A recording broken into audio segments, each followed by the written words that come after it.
Mag-ano tayo? Lato. Ganun na kung po. Bibili ako sana ng bigas.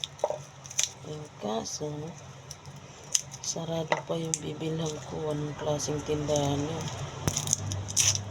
Anong oras na sarado pa rin?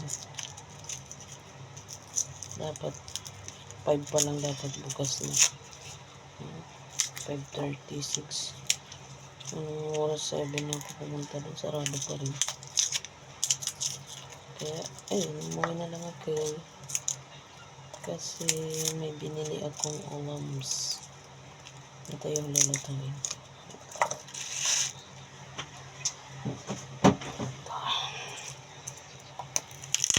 Ano to? Namiss ko lang yung basta yung niluto namin ni Pards, di ba? Tata Pards.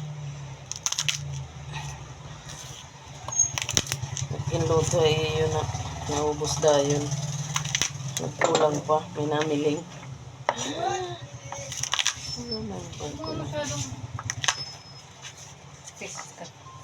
Halu-haluin ng ano kasi nagagasgas yung karaha.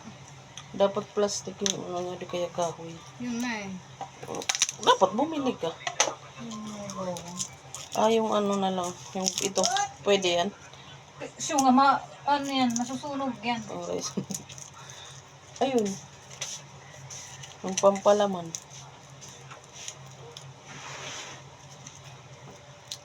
So, ayan na. Wait lang.